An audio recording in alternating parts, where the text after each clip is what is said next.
Toppers club IAS academy में सभी छात्र छात्राओं का स्वागत है। मैं हूं देव प्रताप सिंह और इतिहास की श्रृंखला को आगे बढ़ाते हुए आज मैं बताऊंगा कि भारत में प्राचीन काल से लेकर के आधुनिक भारत तक कौन कौन से यात्री, राजदूत या व्यापारी आए, किसके शासनकाल में आए, उन्होंने पुस्तक क्या लिखी। वीडियो को शुरू से लेकर एंड तक देखिएगा और इसकी जो पीडीएफ है उसको आप डाउनलोड कर लीजिएगा और कोई भी अगर प्रश्न रहता है तो मुझे व्हाट्सअप कर सकते हैं। देखते हैं, पहला जो आपका यात्री आया है, ये राजदूत है, वो आपका मेगास्थनीज है। मेगास्थनीज 304 से लेकर के 299 ईसा पूर्व आया और ये चंद्रगुप्त मौर्य के समय आया था। मौर्य वंश के संस्थापक चंद्रगुप्त मौर्य के शासन काल में ये आया था और ये सेल्यूकस का सेल्यूकस का राजदूत था। हुआ ये कि 304 और 5 ईसा पूर्व में लड़ाई हुई चंद्रगुप्त मौर्य और सेल्यूकस के बीच में, क्योंकि सेल्यूकस चाहता था कि जो सिकंदर जिस क्षेत्र को नहीं जीत पाया है उस विजय को वो आगे बढ़ाए। लेकिन अब मगध में चंद्रगुप्त मौर्य जैसा शक्तिशाली शासक था और उसने बुरी तरह से सेल्यूकस को पराजित कर दिया।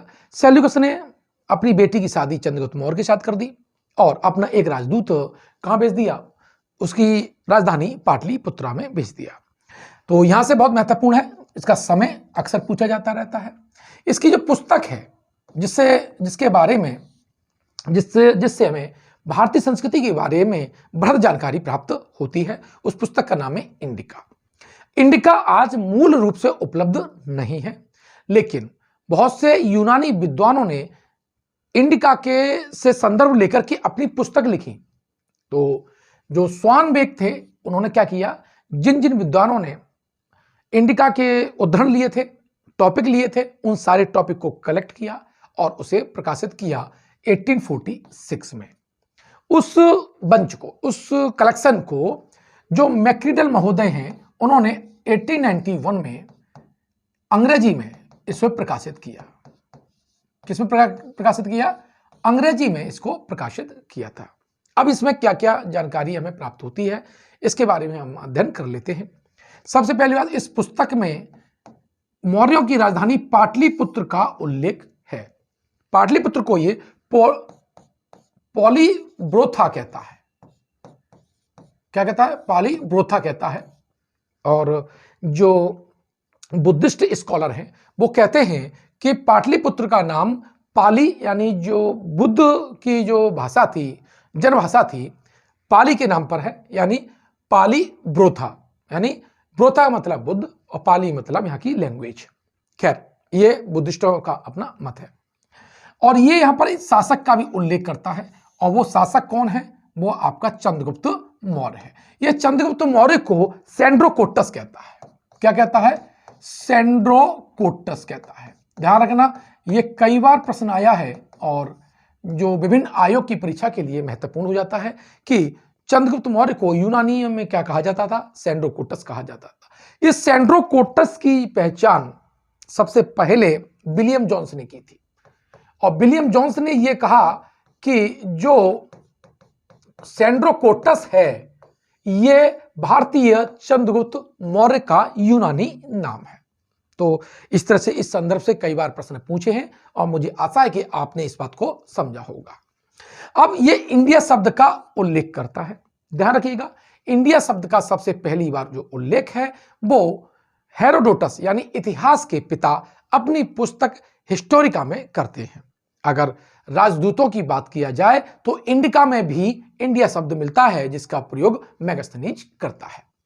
अब बात आती है ये क्या क्या उल्लेख करता है, तो ये यहां पर सती प्रथा का उल्लेख करता है। ये पहली पुस्तक है ये जो विदेशी राइटर के द्वारा लिखी गई है जिसमें सती प्रथा का प्रथम साक्ष्य, साहित्यिक साक्ष्य प्राप्त होता है। यह नगर, सैन्य और राजस्व प्रशासन का उल्लेख करता है। नगर और सैन्य प्रशासन का बृहद उल्लेख करने वाला प्राचीन काल में यह महत्वपूर्ण ग्रंथ है इंडिका। यह कहता है कि वहां पर 6 समितियां थी नगर चलाने के लिए, क्या थी, 6 समितियां थी और इसमें 5 व्यक्ति, एक समिति में 5 होते थे। इस तरह से एक नगर को चलाने के लिए 30 लोगों की कमेटी 30 लोग हुआ करते थे। और ये 30 जो लोग हैं, जो 30 लोग हैं वो कितने, 6 कमेटियों में विभाजित थे। तो ध्यान रखना, नगर प्रशासन की भी कमेटियां 6 थी और सैन्य प्रशासन की भी कमेटियां 6 थी, और कुल मिलाकर के नगर में भी 30 लोग थे, सैन्य प्रशासन के लिए भी 30 लोग थे, और ये 6 समितियों में विभाजित थे और एक समिति में 5 लोग हुआ करते थे। अब भाई उत्तरापद का उल्लेख करता है।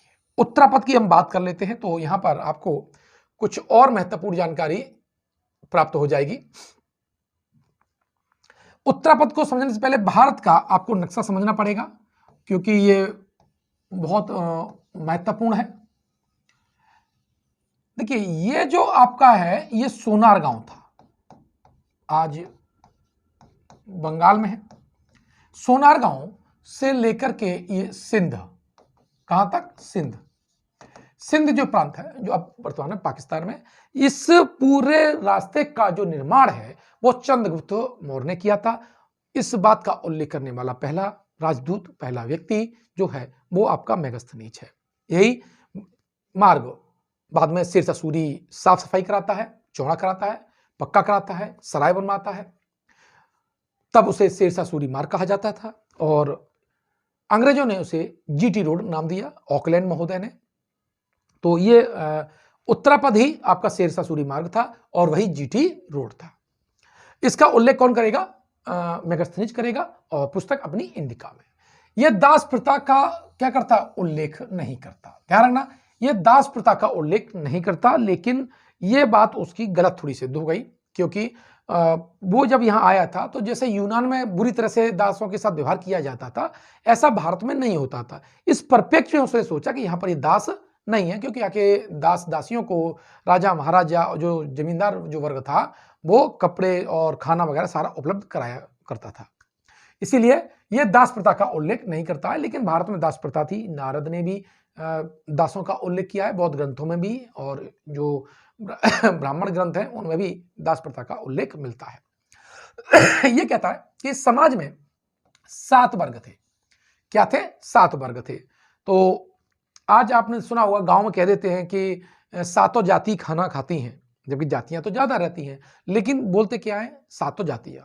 तो इस तरह से इसने यहां वर्ग व्यवस्था में 7 वर्ग बताए। आज भी ग्रामीण पृष्ठभूमि में यह बात बोली भी जाती है, लेकिन हम जब संस्कृत साहित्य पढ़ते हैं तो वहां पर हमें वर्ग की संख्या 4 मिलती है। तो ध्यान रखिएगा, मेगस्थनीज ने 7 वर्गों का उल्लेख किया है, जबकि जो वैदिक साहित्य है वो आपके 4 वर्ग, ब्राह्मण, क्षत्रिय, वैश्य और शूद्र का उल्लेख करता है। ऋग्वेद के 10वें मंडल में पुरुष सूक्त में ये वर्ण व्यवस्था का उल्लेख किया गया है। यह कहता है कि लेखन कला नहीं थी।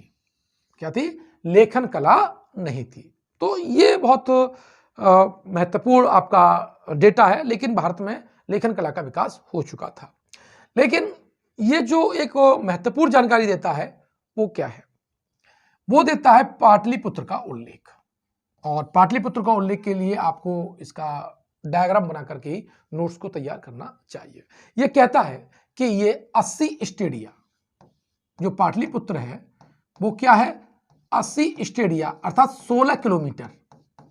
16 जो किलोमीटर है वो क्या है, ये लंबा है। और ये जो आपका 15 स्टेडिया चौड़ा है। 15 स्टेडिया, 15 स्टेडिया मतलब ये आपका 5 होता है, यानी 3 किलोमीटर। ठीक है। और जब ये खुदाई और जानकारी आजकल आर्कियोलॉजी ने किया है तो मालूम पड़ता है कि ये 180 मीटर, 180 से 185 मीटर, यानी 185 मीटर चौड़ी इसके खाई थी, जिसे पानी भरा रहता था। और इसमें बृहद जो तोरण द्वार और बुर्ज बने हुए थे। तो इसमें जो आपका मेगस्थनीज है वो स्पष्ट गिनती करके बताता है कि 570 इसमें बुर्ज थे। क्या थे, 570 यहां पर बुर्ज थे और 64 जो थे तोरण द्वार थे। क्या थे, 64 तोरण द्वार थे। तो इस तरह से आप समझ लीजिएगा कि ये गंगा और सोन नदी के किनारे पर, संगम पर यह पाटलिपुत्र का उल्लेख करता है, बृहद उल्लेख करता है। तो यहां से मुझे लगता है आपको स्पष्ट हो गया होगा। अब देखिए, जो दूसरा यात्री आया वो आया डायमेकस। जो डायमेकस है वो सीरिया के शासक, किसके? सीरिया के शासक एंटियोकस का राजदूत था। तो और यह बिंदुसार के समय भारत में आया था, क्योंकि चंद्रगुप्त मौर्य के बाद में बिंदुसार गद्दी पर बैठा। क्योंकि उस वक्त भारत की जो विदेश नीति थी बहुत स्पष्ट थी। चंद्रगुप्त मौर्य ने इस बात को, चूंकि सेल्यूकस को जीत लिया था, तो उसके जो विदेशी नीति स्पष्ट रूप से उजागर हो गई थी और यह भी दिखाई देने लगा था कि भारत एक शक्तिशाली शासक है। तो अन्य जो राष्ट्र थे भारत से अच्छा संबंध रखते थे और अपने राजदूतों को भारत भेजने लगे। मेगास्थनीज पहला था और दूसरा राजदूत था वो है डायमेकस, और ये आया था तब भारत की गद्दी पर, जो पाटलिपुत्र की गद्दी पर बिंदुसार गद्दी पर बैठा हुआ था। बिंदुसार ने क्या किया? उसने 3 चीजें सीरिया के शासक से मांगी। उन्होंने कहा कि आप हमें दार्शनिक दे दीजिए, मीठी शराब दे दीजिए और सूखे अंजीर दे दीजिए। सूखे अंजीर आप दे दीजिए, तीनों है। सीरिया के जो शासक एंटियोकस था उसने मीठी शराब और सूखे अंजीर तो दे दिए, लेकिन दार्शनिक नहीं दिया। दार्शनिक के लिए उसने कह दिया कि हम विद्वानों का व्यापार नहीं करते हैं। तो समझिए डायमेकस कहां का है? सीरिया का है, और यह बिंदुसार के समय आया है। और 3 जो पॉइंट, दार्शनिक, मीठी शराब, सूखे अंजीर, बिंदुसार ने सीरिया से मंगाए थे, और इसका उल्लेख डायमेकस की यात्रा में मिलता है। डायनोसियस भी जो था वो मिस्र का था। भारत के मिस्र के साथ व्यापारिक संबंध थे, विदेशी संबंध थे। मिस्र का जो शासक था टॉलमी द्वितीय फिलाडेल्फस, ठीक है, इसने अपना एक राजदूत भेजा जिसका नाम था डायनोसियस, और यह भी बिंदुसार के समय भारत में आया था। मतलब अफ्रीकन कंट्री, पश्चिमी एशिया के कंट्री, मगध की जो राजधानी थी पाटलिपुत्रा में अपने राजदूत भेज रहे हैं। इसका अर्थ आप लगा लीजिएगा कि संपूर्ण एशिया और आपका अफ्रीका महाद्वीप में भारत की पोजीशन क्या रही होगी। अगला जो यात्री है वो है फाइयान। बहुत इंपॉर्टेंट है। फाइयान शब्द का जो अर्थ होता है वो होता है धर्माचार्य, और ये 399 से 414 ईस्वी में, ध्यान रखना, फाइयान से पहले जितने भी तीनों लोग आए हैं वो ईसा पूर्व की तिथि है, और जब इधर है फाइयान तो ये ईस्वी है। और जब ये फाइयान आया था तब पाटलिपुत्रा पर चंद्रगुप्त विक्रमादित्य, कौन सा? चंद्रगुप्त द्वितीय, चंद्रगुप्त विक्रमादित्य का शासन था। ध्यान रखिएगा, बहुत इंपॉर्टेंट है। जब ये आया तो उसने उल्लेख भी किया होगा, इसका मैं तो बता ही दूंगा, लेकिन हम देख लेते हैं इसका जो वास्तविक नाम, बचपन का जो नाम था वो कुंग था। क्या था? ये कुंग था, ठीक है। और इसने अपनी यात्रा चंगन से स्टार्ट की थी। कहां से? चंगन से। चंगन से ये सांसान आया। चंगन से कई क्रम पूछ रहे तो ये सान आया है। कहां पर आया है? सान आया। फिर यहां से जो आया वो आया कसगर आया, और कसगर के बाद में खोतान। कहां पर आया? खोतान। अब जो कसगर है ये लैंग्वेज को लेकर के इसमें थोड़ा डिस्प्यूट रहता है। स्पष्ट कुछ विद्वान इसे करसहर बोलते हैं, कुछ इसे बोलते हैं कसगर बोलते हैं, वो उसमें मत पड़िएगा, दोनों आए तो आप समझ लीजिएगा। फिर ये कहां पर आया? खोतान में आया। खोतान, और खोतान के बाद में ये कहां आया? पंजाब में आया, और पंजाब के बाद ये मध्य देश आया है। मध्य देश आया है, तो ये बात समझ लीजिएगा। और मध्य देश को ये ब्राह्मणों का देश कहता है। क्या कहता है? ब्राह्मणों का देश कहता है, विद्वानों का। और इससे ये बात भी क्लियर होती है कि उस वक्त विद्वान जो वर्ग है उसको ब्राह्मण कहा जाता था, चाहे वो किसी भी जाति से संबंधित क्यों ना हो। इसीलिए धम्मपद में ब्राह्मण बग्गो भी एक चैप्टर मिलता है। बाद में ब्राह्मण भी एक जाति हो गई, और जो आज जो ब्राह्मण है वो जाति है, और उस वक्त ये वर्ग था।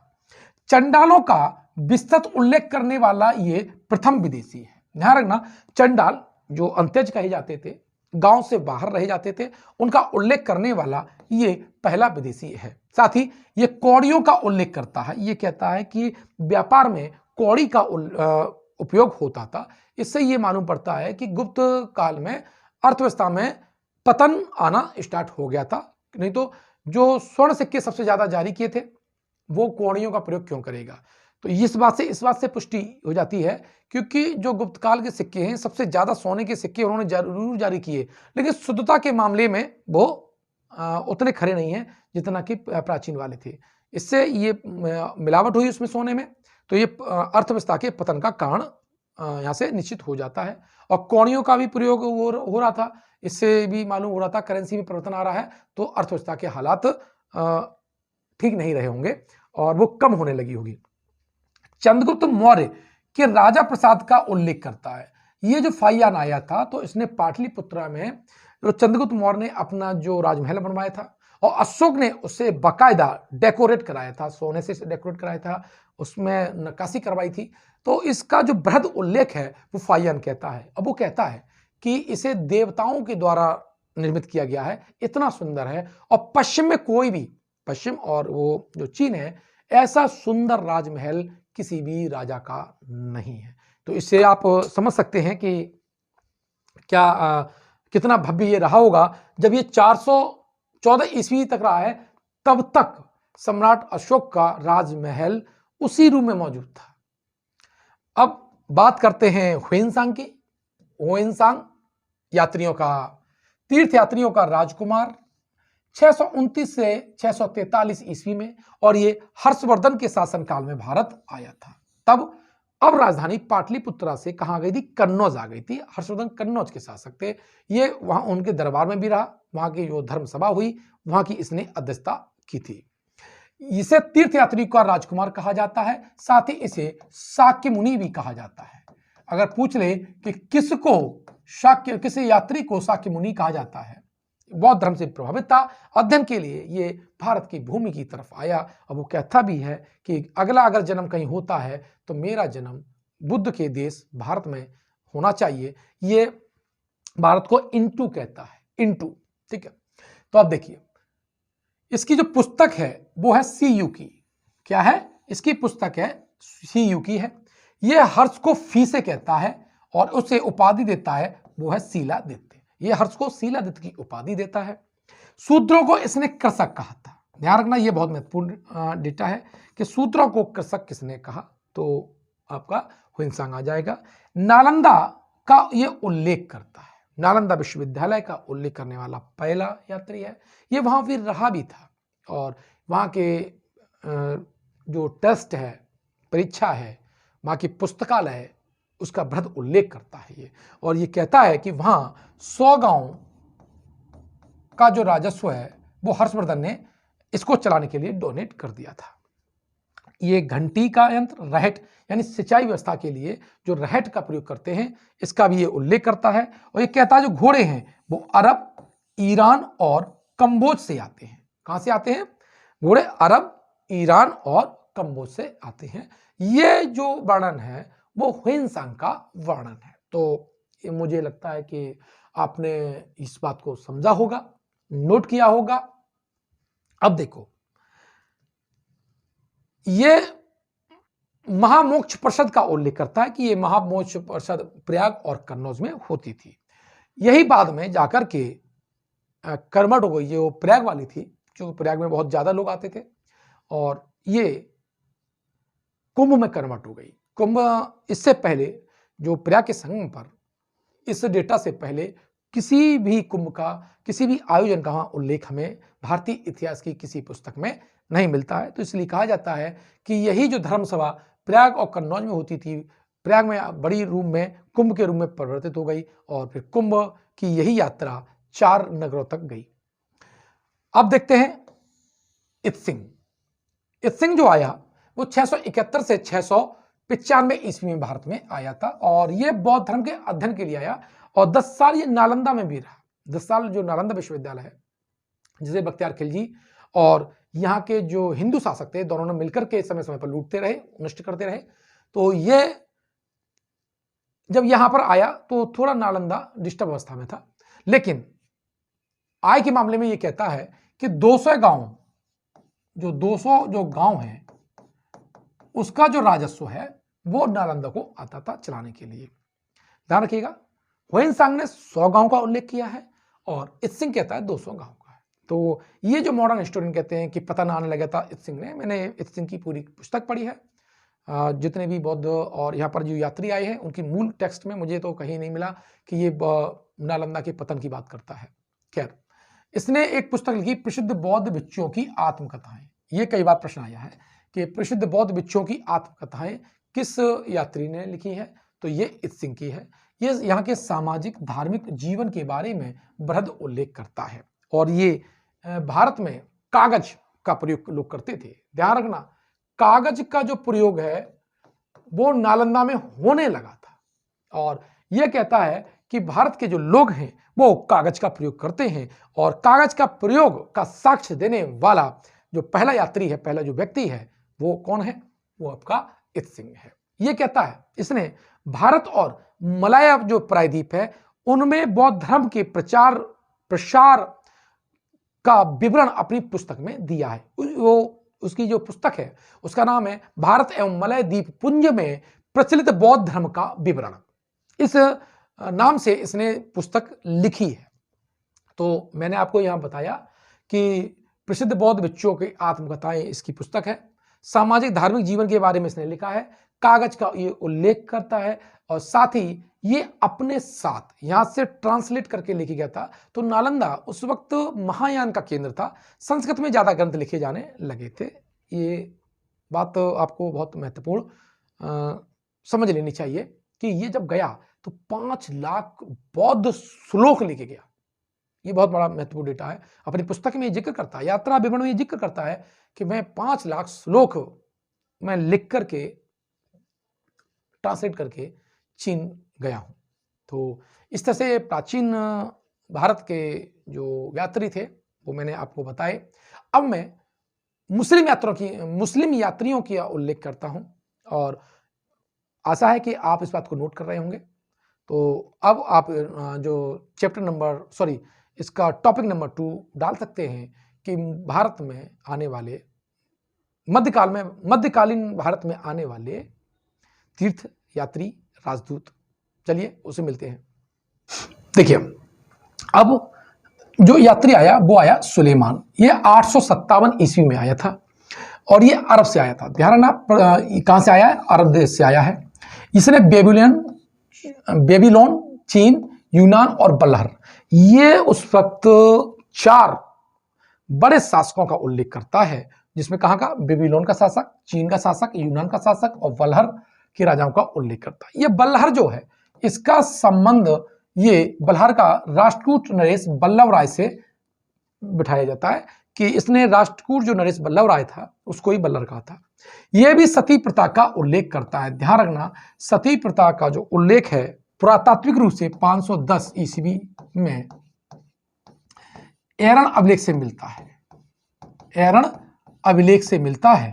यह पुरातात्विक प्रथम साक्ष्य भानुगुप्त का है 510 ईस्वी में। यात्रियों में आपको मैंने बता चुका है कि आपका सुलेमान भी करता है और मेगस्थनीज भी सती प्रथा का उल्लेख करता है। अब आया इब्न खुर्दादब। इब्न जो खुर्दादब है इसकी जो पुस्तक का नाम है वो है किताबुल मशालिक।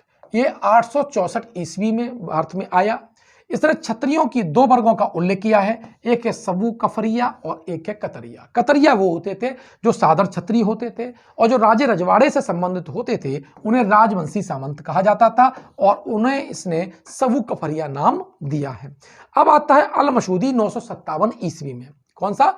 अल मसूदी आया 957 ईस्वी में भारत में। जब आया तो ये प्रत्यार जो नरेश था महीपाल प्रथम, उसके दरबार में आया था, उसके शासनकाल में आया था ये।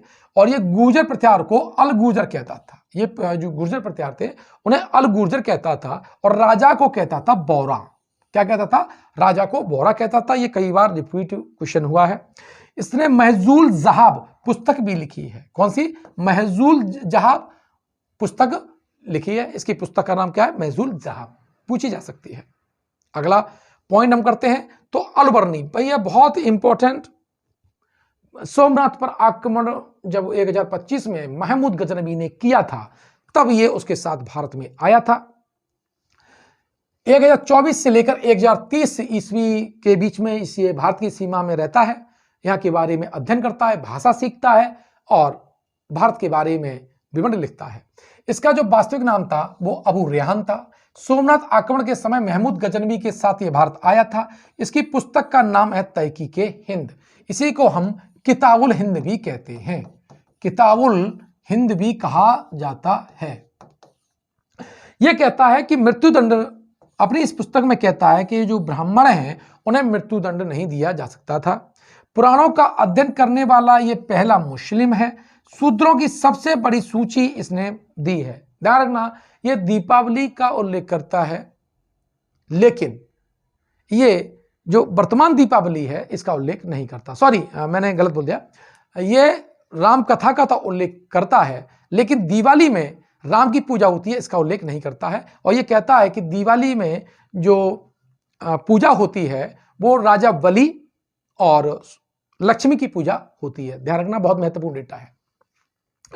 अब देखिए, चाऊजू कुआ 1225 से लेकर के 1254 ईस्वी में आया। इसकी जो पुस्तक थी वो चूफांची थी। उसके बाद आता है मार्को पोलो। मार्को पोलो 1292 से लेकर के 1293 ईस्वी में ये भारत में आया था। इसे मध्यकालीन यात्रियों का राजकुमार कहा जाता है। बहुत इंपॉर्टेंट है, क्या कहा जाता है? मध्यकालीन यात्रियों का राजकुमार मार्को पोलो है। और ये मारवन कुलशेखर के समय भारत में आया था। यह बहुत डेटा इंपॉर्टेंट है कि कौन किसके दरबार में आया है, इसका उपनाम क्या है। अब बात करते हैं इब्न बतूता की। इब्न बतूता जो कि मोरक्को का निवासी था, वास्तविक नाम शेख फतेह अबू अब्दुल्ला, इसकी पुस्तक नाम रहला, ये अरबी में लिखी गई, ये इंपॉर्टेंट है और रहला पुस्तक है। और ये जो आया कहां से था? ये मोरक्को से आया था। और मोरक्को कहां पर है? मोरक्को आपका अफ्रीका में है और पश्चिम तट पर ये मिलेगा। एटलस वहां पर पर्वत है। मोरक्को राजधानी रबात है। ये मोहम्मद बिन तुगलक के समय 1333 में भारत में आया था और इसे दिल्ली का काजी भी नियुक्त किया गया। 8 साल भारत में रहा। डाक व्यवस्था का उल्लेख करने वाला ये पहला यात्री है। साथ ही इसे चीन भी भेजा गया। नाराज हो गया मोहम्मद बिन तुगलक, तो मोहम्मद बिन तुगलक ने इसे जेल में भी रख दिया था। तो यह बहुत महत्वपूर्ण है कि इब्न बतूता किसके शासनकाल में आया था। अब क्वेश्चन है निकोलो कॉन्टी 1420 में, और ये जो आया था देवराय प्रथम के समय। अब यहां से बहुत इंपॉर्टेंट हो जाएगा। देवराय प्रथम 1420 में निकोलो कॉन्टी आया और इसने मार्को पोलो को मध्यकालीन यात्रियों का राजकुमार कहा था। अभी आपने देखा था कि मार्को पोलो को मध्यकालीन यात्रियों का राजकुमार कहा जाता है, तो ये कहा किसने? ये कहा था निकोलो कॉन्टी ने। और ये विजयनगर आने वाला क्या था? प्रथम यात्री था। विजयनगर की यात्रा करने वाला पहला यात्री कौन है? वो आपका निकोलो कॉन्टी है। अब आया अब्दुल रज्जाक आया है। अब्दुल रज्जाक फारस का था और 1443 से लेकर के 1444 ईस्वी तक ये आया। ये फारसी राजदूत था। देवराय द्वितीय के समय आया है, बस ये इंपॉर्टेंट है। देवराय द्वितीय के समय आपका अब्दुल रज्जाक आया है और निकोलो कॉन्टी देवराय प्रथम के समय आया है। इसने कालीकट के जो जमोरिन के दरबार में आया था। ध्यान रखना, जो जमोरिन है वो कालीकट के राजा की उपाधि हुआ करती थी, तो ये ध्यान रखिएगा। पूछ लेता है कि जमोरिन कहां का शासक था, तो कालीकट के राजाओं को जमोरिन कहा जाता था। अब प्रश्न आता है, एथेनियस निकितिन है, ये रूस का यात्री था, घोड़े का व्यापारी था, भारत में घोड़े बेचने के लिए आया था। तब जो बहमन शासक जो था मोहम्मद तृतीय, इसके दरबार में ये आया था और उसने उसके लिए घोड़े का सौदा किया था। ये बहमनी राज्य में आया था और उसका नाम है एथेनियस निकितिन, रूस का यात्री है। ध्यान रखना, पूछ लेता है कि निम्नलिखित में से कौन सा यात्री रूस से आया था। क्वेश्चन है कृष्णदेव राय के समय आने वाले यात्री, बहुत इंपॉर्टेंट है। कृष्णदेव राय जो विजयनगर के सबसे महान शासक, और बाबरनामा में अगर किसी हिंदू शासक के बारे में लिखा गया है, सबसे मजबूत शासक के रूप में लिखा गया है बाबर के द्वारा, तो वो कृष्णदेव राय है। इसके दरबार में कौन आए? बारबोसा आया। बारबोसा ने सती प्रथा का उल्लेख किया है। ध्यान रखिएगा, अगर प्रश्न पूछ ले किस किसने सती प्रथा का उल्लेख किया है तो आपको क्रम रूप से लिखा रहना चाहिए। बार्थेमा और डोमेगो पायस, इसके दरबार में 3 आए थे, बारबोसा, बार्थेमा और डोमेगो पायस। अब है फर्नांडीज नूनेज। फर्नांडीज नूनेज थे, वो पुर्तगाली यात्री हैं और ये अच्युत देव राय, विजयनगर का ही एक शासक है अच्युत राय, उसके शासनकाल में भारत में आया था और यह भी क्या था, घोड़े का व्यापारी था। सीजर फेडरिक 1567 से लेकर के 68 के बीच में आया है और यह भी क्या था, पुर्तगाली यात्री है, किसी दरबार से इसका संबंध नहीं था। अब करेंगे अकबर, यानी मुगल काल में आने वाले यात्रियों का उल्लेख करेंगे, व्याख्या करेंगे और उन्होंने क्या क्या डेटा हमको दिया है। अकबर के जो समय आया वो था फादर मोंसेरात, 1578 में आया है और ये काबुल अभियान में भी, जब सम्राट अकबर ने, बादशाह अकबर ने काबुल पर चढ़ाई की थी, काबुल पर अभियान किया था, तब ये उसके साथ में था। यहाँ के रहन सहन, वेशभूषा, रीति रिवाज लिखने वाला पहला अंग्रेज है, यानी वह अंग्रेज जिसने भारत के रहन सहन, वेशभूषा, रीति रिवाज का बृहद उल्लेख किया है मुगल कालीन भारत का, तो वो उसका नाम है फादर मोंसेरात में है। और ये मांडू कहाँ, मध्य प्रदेश में है, रूपमती का महल वहाँ पर है और वहाँ की बहुत प्रसिद्ध इमली, इतनी बड़ी, मतलब जैसे आज यहाँ लौकी होती है, वहाँ पर इमली मिला करती है, दुर्लभ वृक्ष है। वहाँ पर ये कहता है कि रथ उत्सव होता है, होली मनाई जाती है और मुहर्रम मनाई जाती है। तो मुहर्रम का उल्लेख, होली का उल्लेख और रथ उत्सव का उल्लेख करता है। अब आए फादर थॉमस, 1579 ईस्वी में आया और ये जेसूट कॉलेज का टीचर बना था। ध्यान रखिएगा, ये फादर थॉमस पहला ऐसा व्यक्ति है, पहला ऐसा अंग्रेज है, जो पहला ईसाई है जो यहीं आकर के स्थायी निवास उसने कर लिया था। यात्रियों में जो आया और उसने यहीं पर निवास अपना बना लिया था, वो पहला व्यक्ति फादर थॉमस है। जॉन न्यूबरी, विलियम लीड्स और जेम्स स्टोरी, ये 3 व्यापारी थे और ये 1581 में अकबर के समय भारत में आए थे। फतेहपुर सीकरी का इन्होंने दौरा किया, आगरा का इन्होंने दौरा किया था। अब लिंचटेन 1583 में, ध्यान रखना, लिंचटेन जो आया 1583 में आया। और अगला जो महत्वपूर्ण है वो है रॉल्फ फिंच 1583। बहुत महत्वपूर्ण डेटा यहां से मिलेगा आपको। 1583 से लेकर के 91 तक, 83 से 91 तक ये रहा है, अकबर के समय रहा है। ये प्रथम अंग्रेज है जिसने भारतीयों के रहन सहन, रीति रिवाज का उल्लेख किया है। देखिए, फादर मोंसेरात ने भी लिखा था, लेकिन ये जो रॉल्फ फिंच है ये क्या कहता है, कैसा रहन सहन, रीति रिवाज, अर्थात इसका जो पक्ष था वो ये था कि ये भारत के लोगों की सामाजिक दृष्टि क्या है। वो आता है तो पूरे सब के बारे में मुगल काल में भारत क्या लिख देता है कि ये हिंदू है, मुस्लिम है, ये मुहर्रम मनाते हैं, वो है। लेकिन रहन सहन के जो डीपली स्तर है, गांव के स्तर तक का भी उल्लेख करता है तो रॉल्फ फिंच करता है। ये आगरा और फतेहपुर सीकरी को कहता है, ये लंदन से बड़े हैं। अब सोच लीजिए, लंदन से बड़े बता रहा है। बाल विवाह का उल्लेख करता है, सती प्रथा का उल्लेख करता है। तो ये सारे डेटा आपको इंपोर्टेंट हो जाएंगे। अब अगला है जॉन मिडेन हॉल। जॉन मिडेन हॉल भी किसके समय आया, ये भी अकबर के समय आया था। अब जहांगीर के समय कौन कौन आए, यहां से बहुत इंपॉर्टेंट है। जहांगीर, जिनका बचपन का नाम सलीम था और अकबर के बाद ये गद्दी पर बैठे थे। विलियम हॉकिंस 1608 से लेकर के 1611, ये बहुत इंपॉर्टेंट है, डेटा इंपॉर्टेंट है, समय इंपॉर्टेंट है। ये हेक्टर नामक जहाज से सूरत में उतरा था, ये कई बार पूछा जा चुका है। सूरत उतरने वाला प्रथम कप्तान था। इसने फारसी और तुर्की, ये 2 भाषाओं का ज्ञाता था, तुर्की भाषा में बात की थी।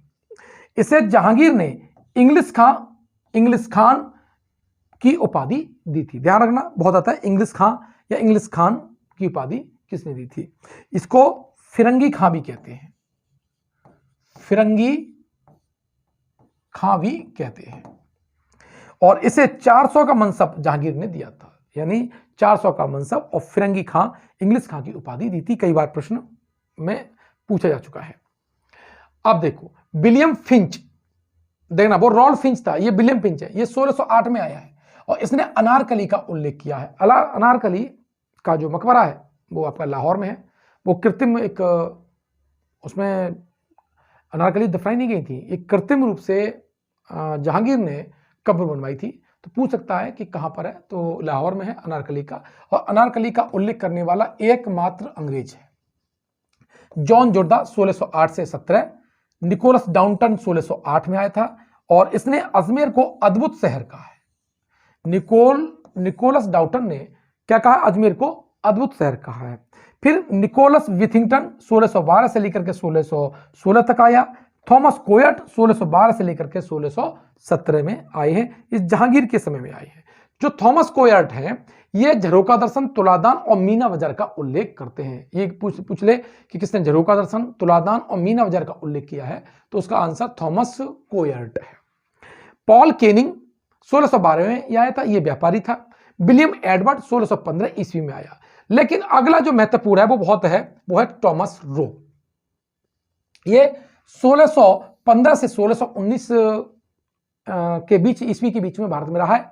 इसलिए इसकी जो पुस्तक है पूर्वी द्वीपों की यात्रा, ये कई बार पूछी जा चुकी है, और ये जहांगीर से सहायता प्राप्त कर चुका था। एडवर्ड टेरी 1616 से लेकर 1619 में आया था। यह मांडू में जहांगीर से मिला था। कहां पर? मांडू मिला था। और यह कहता है कि गंगा का पानी हमेशा जहांगीर को मिलता था, वो कहीं भी रहे, वो पीने के लिए वो गंगा के पानी का ही प्रयोग करता था।